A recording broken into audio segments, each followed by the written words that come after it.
In the middle of a religious debate event in America, a Catholic Bairawati suddenly tore pages of the Quran in public, challenging Muslims to defend their faith.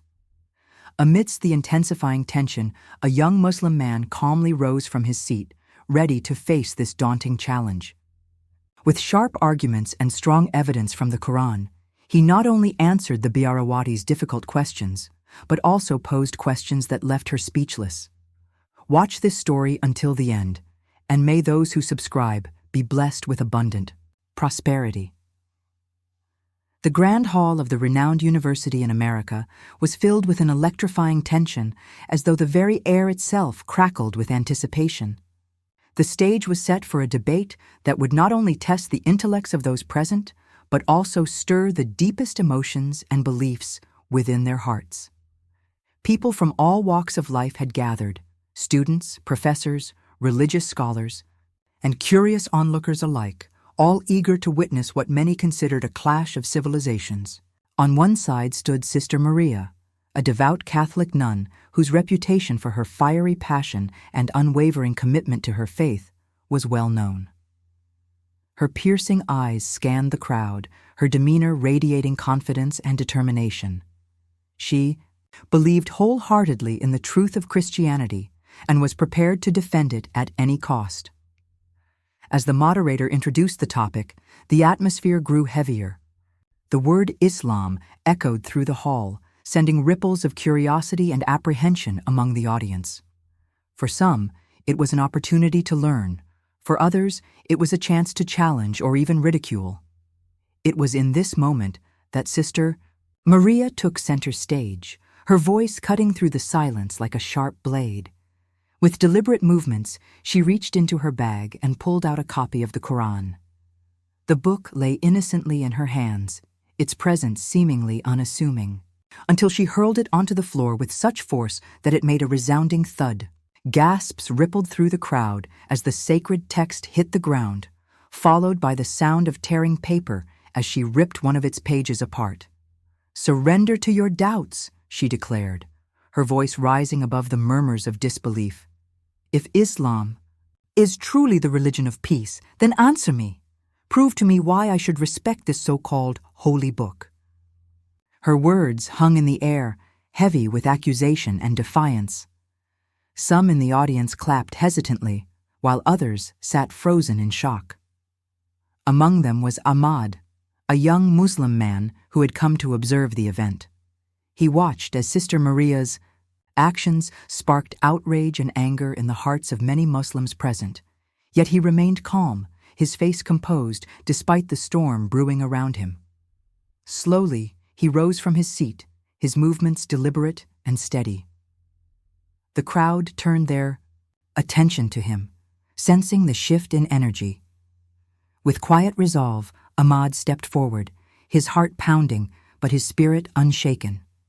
This was not just a debate. It was a battle of ideas, a test of faith, and a chance to show the world the true essence of Islam. Sister Maria wasted no time in launching her first attack, her voice ringing out with authority and conviction. "Why does the Quran mention that Prophet Muhammad married a young girl? Isn't this proof that Islam condones immorality?" Her question struck a nerve, resonating through the hall like a thunderclap. Whispers erupted among the audience, some nodding in agreement, others shaking their heads in disapproval. The room seemed divided, torn between skepticism and indignation. Sister Maria stood tall, her expression triumphant, believing she had cornered her opponent before the debate had even begun. Ahmad, however, did not flinch. Instead, he paused briefly, collecting his thoughts, ensuring his response would be both respectful and informed. When he finally spoke, his voice carried a profound sense of calm, cutting through the noise like a soothing breeze. "Sister Maria," he began, addressing her respectfully, "let us approach this matter with clarity and understanding. The marriage of Prophet Muhammad to Aisha occurred during a time when societal norms were vastly different from our modern standards. In those days, adulthood was determined not by age alone, but by physical maturity and readiness for marriage. Historical records confirm that Aisha had already reached puberty, making her marriage lawful according to the customs of her era. His explanation silenced the murmurs, prompting the audience to lean in closer, captivated by his measured tone. But Ahmad did not stop there. He went further, citing evidence directly from the Quran to support his argument. In Surah An-Nur, verse 3, Allah commands believers to protect women and uphold their rights. This includes respecting their dignity, safeguarding their honor, and ensuring they are treated with kindness and fairness. To suggest that Islam promotes immorality is to misunderstand its teachings entirely. His words carried weight, each syllable carefully chosen to convey sincerity and wisdom. Sister Maria listened intently, her initial confidence faltering slightly under the weight of Ahmad's response. The audience, too, was visibly moved. Many exchanged glances, their expressions shifting from skepticism to intrigue.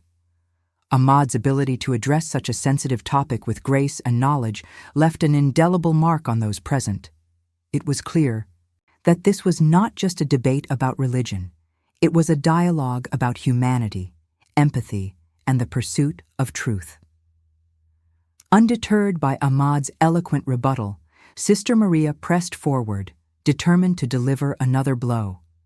Her next question came swiftly, her voice tinged with urgency. Mr. Ahmad, let me ask you something else. Why does the Quran permit violence? How can you claim that Islam is a religion of peace when it explicitly allows killing in the name of war?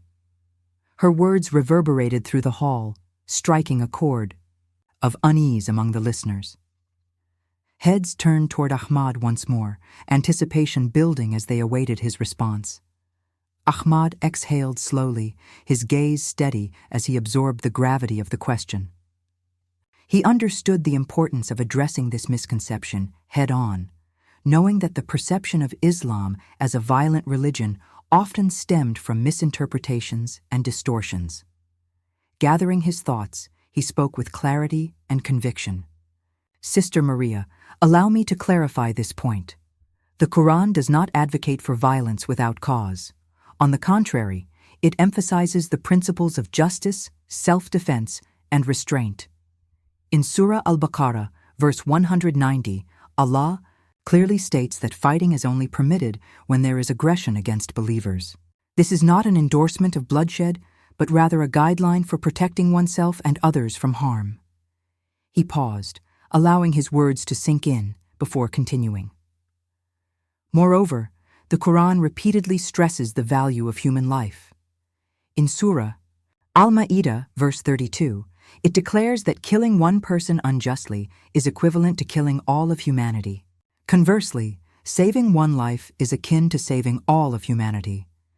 These verses underscore the sanctity of life and the importance of maintaining peace whenever possible. Violence, therefore, is a last resort, a means of defending the innocent and upholding righteousness. The audience listened in rapt silence, their faces reflecting a mix of admiration and contemplation. Sister Maria shifted uncomfortably, her earlier bravado beginning to wane. Ahmad's arguments were not merely logical, they were rooted in compassion and a deep understanding of the Quran's teachings. His ability to connect abstract concepts with real-world implications demonstrated the practical wisdom embedded within Islamic scripture. As the echoes of his words faded, the room felt transformed, charged with a newfound appreciation for the complexity and depth of Islam. With two powerful questions answered, Ahmad decided to turn the tables, seizing the opportunity to engage Sister Maria in a deeper conversation. He approached her with humility, his tone gentle yet firm. Sister Maria, I have a few questions. For you as well. First, could you explain to me how Jesus Christ fits into the concept of divinity? Is he truly God, or is he simply a messenger sent by God? His words hung in the air, challenging yet respectful, inviting Sister Maria to reflect on her own beliefs. The hall fell silent, the weight of Ahmad's inquiry palpable. Sister Maria hesitated, her brow furrowing as she searched for an appropriate Response. Drawing upon her extensive knowledge of Christian doctrine, she attempted to articulate the concept of the Trinity. Jesus is both fully God and fully man, she explained hesitantly. He is the Son of God, co-equal and co-eternal with Phai, the Father and the Holy Spirit. Her explanation, though sincere, lacked the same certainty she had displayed earlier. The audience noticed this subtle change, their curiosity piqued. Ahmad nodded thoughtfully, acknowledging her response before presenting his counterpoint. Sister Maria, the idea of God having a son contradicts the fundamental belief in his absolute unity and perfection. In Surah Maryam, verse 55, Allah declares that He is one, without partner or offspring. To suggest otherwise diminishes His greatness and purity. Furthermore, the Bible itself portrays Jesus as a humble servant who prayed to God as his creator, as mentioned in Mark 14:36. How, then, can he be equated with God himself? His words struck a chord, resonating deeply with the audience. Many Christians present began to ponder the implications of Ahmad's arguments, questioning the doctrines they had accepted without scrutiny. Sister Maria, meanwhile, found herself struggling to reconcile her beliefs with the logic presented before. Her tears welled up in her eyes, not out of frustration, but out of a growing awareness that perhaps she had misunderstood certain aspects of her faith. Ahmad concluded his remarks with a heartfelt plea. Sister Maria, let us seek truth together, free from prejudice and preconceived notions. Let us embrace dialogue as a means of growth and understanding, recognizing that all paths ultimately lead to the same divine source. His words lingered in the air, touching the hearts of everyone present. In that moment, the debate transcended, mere intellectual discourse, becoming a journey of discovery and transformation. Ahmad's second question lingered in the air like a profound echo, reverberating through the hearts of everyone present. His voice, calm yet firm, carried an unshakable conviction that seemed to pierce through layers of dogma and tradition. Sister Maria, he began, his eyes meeting hers with unwavering sincerity. How can God possibly have a son? Isn't he most pure, most high, beyond the need for offspring or companionship? If we believe in the oneness of God, how can we accept the notion of him having a child, which implies division and imperfection? The room fell silent, as though time itself had paused to allow the weight of his words to settle. Sister Maria stood frozen, her lips parted slightly, searching for an answer but finding none. Her mind raced through centuries of theological teachings, attempting to reconcile the doctrine of the Trinity with the undeniable logic presented before her. Yet the more she thought, the more the cracks in her understanding began to show. Ahmad continued, his voice softening but carrying even greater depth. In Surah Maryam, verse 55, Allah declares his absolute unity. Exalted and great is he. Glory be to him. He is God, beyond all that they say, exalted and great beyond measure. This verse encapsulates the essence of monotheism, a belief in a singular, indivisible God who transcends human limitations. To suggest otherwise diminishes his greatness and contradicts the very foundation of faith. As he spoke, the audience leaned forward, their faces reflecting a mix of awe and introspection. Many Christians present, including some clergy members, found themselves questioning the doctrines they had long accepted without scrutiny. Was it possible, they wondered, that their understanding of divinity had been clouded by centuries of interpretation and tradition? For Sister Maria, the realization hit harder than any intellectual challenge ever could. Tears welled up in her eyes, not out of anger or frustration, but from a deep, emotional struggle. The conflict between what she had always believed and the undeniable truth unfolding before her. Her hands trembled slightly as she reached for the Bible lying on the podium. Opening it, she searched desperately for verses that might support her position, but each one only seemed to deepen the confusion within her heart. She recalled the moment in Mark 14:36 when Jesus prayed to God, calling him Abba, Father. It was a prayer of submission, a recognition of divine authority, not equality. The contradiction weighed heavily on her soul, stirring emotions she had never before allowed herself to feel. Ahmad watched her silently, offering no judgment, only compassion. In that moment, the debate was no longer about winning or losing. It was about seeking truth, about bridging gaps between hearts and minds. The hall was filled with a palpable tension, yet it was also suffused with a sense of reverence, as though everyone present had become witnesses to something far greater than mere words. Sister Maria stood at the center of the stage, her body trembling as the weight of Ahmad's questions pressed upon her spirit. The tears streaming down her face were no longer hidden. They flowed freely, a testament to the internal battle raging within her heart. For years, she had devoted her life to the Church, believing wholeheartedly in the doctrines taught to her, since childhood. But now, standing before this young man who spoke with such clarity and wisdom, she felt her foundations shaking. I don't know, she whispered finally, her voice barely audible over the hushed silence of the crowd. Her admission was simple, yet it carried the power of 1,000 revelations. The audience held its breath, watching as Sister Maria struggled to articulate the turmoil within her. All my life, I've followed what I was taught, what I thought was true. But now, her voice broke, and she paused, collecting herself before continuing. Now I see there are so many things I don't understand, so many questions I've never dared to ask. Her confession struck a chord among those present. Some nodded slowly, recognizing the courage it took to admit vulnerability in the face of deeply ingrained beliefs. Others wiped away their own tears, moved by the raw honesty emanating from Sister Maria. Ahmad stepped closer, his expression gentle, offering a handkerchief to dry her tears. It is okay to seek answers, Sister Maria, he said softly. Faith is not built on blind acceptance, but on reflection and discovery. You are brave to confront these questions head-on.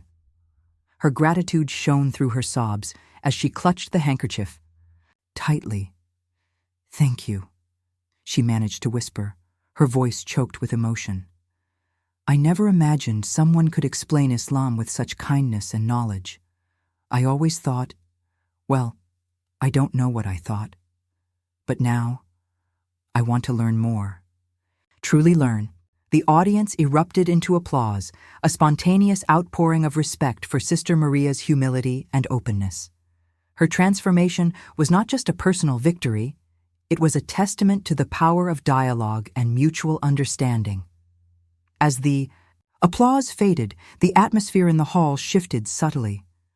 What had begun as a heated debate had evolved into something far more profound, a shared journey toward truth. Weeks passed after that fateful day, and Sister Maria immersed herself in study and reflection. She spent countless hours reading the Quran, poring over its verses with newfound curiosity. Each word seemed to resonate with her soul, challenging her previous assumptions while simultaneously filling her with a sense of peace she had never known. Alongside her studies, she engaged in conversations with Ahmad and other Muslims, eager to deepen her understanding of their faith. One evening, under the soft glow of candlelight, Sister Maria gathered her courage and returned to the university where the debate had taken place. This time, however, she came not as a challenger, but as a seeker. Standing before the same podium where she had once hurled accusations, she addressed the gathering with a voice trembling with emotion. My friends, she began, her eyes scanning the faces of those assembled. I stand before you today not as a defender of dogma, but as a student of truth. In the weeks since our last encounter, I have learned more about Islam and about myself than I ever thought possible. I have come to realize that my previous beliefs were shaped not by direct revelation, but by centuries of tradition and interpretation. And while tradition has value, it cannot replace the pursuit of truth. Her words hung in the air, heavy with meaning. I am here today to apologize to all of you for my actions that night. Throwing the Quran to the floor and tearing its pages was not just disrespectful. It was a reflection of my ignorance and fear. I acted out of prejudice, assuming that Islam was incompatible with the values I hold dear. But now I see that it is not. In fact, I find in Islam a message of unity, compassion, and justice that aligns perfectly with the core principles of love and mercy. Tears streamed down her cheeks once more as she concluded her speech. Today, I choose to embrace this truth fully. With God's guidance and the support of my new brothers and sisters in faith, I will walk the path of Islam. May my journey serve as a reminder that faith is not about clinging to what we know, but about being open to what we do not yet understand. The audience responded with thunderous applause, their cheers echoing through the hall. Many approached Sister Maria afterward, offering hugs and words of encouragement.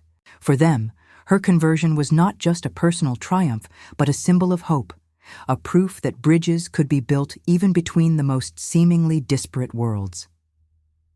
Months later, Sister Maria officially embraced Islam in a ceremony attended by hundreds of worshippers at a local mosque. Dressed modestly in traditional Islamic attire, she recited the Shahada, the declaration of faith, with a voice filled with conviction and joy. Her name, now Maryam, reflected her deep respect for the mother of Prophet Jesus, peace be upon him, and her newfound identity as a Muslima. As she stood before the congregation, her heart overflowed with gratitude. Gone was the uncertainty that had plagued her during the debate. In its place was a serene certainty, a knowing that she had found the truth she had sought for so long. Her transformation was nothing short of miraculous, inspiring countless others to reconsider their own beliefs and embrace interfaith dialogue with open hearts. Maryam became an ambassador of peace, traveling across cities and countries to share her story. Through lectures, workshops, and community initiatives, she worked tirelessly to promote understanding and harmony between different faiths. Her journey served as a powerful reminder that no matter how entrenched our beliefs may seem, they are never beyond re-examination. Truth, she often said, is not confined to any single tradition. It is universal, waiting patiently for those willing to seek it. Years later, as she looked back on her life, Maryam marveled at how far she had come. From a nun questioning the validity of Islam to a devout Muslim advocating for coexistence, her story was one of redemption, growth, and renewal. And though challenges remained, she faced them with unwavering faith, knowing that the light of truth would always guide her way.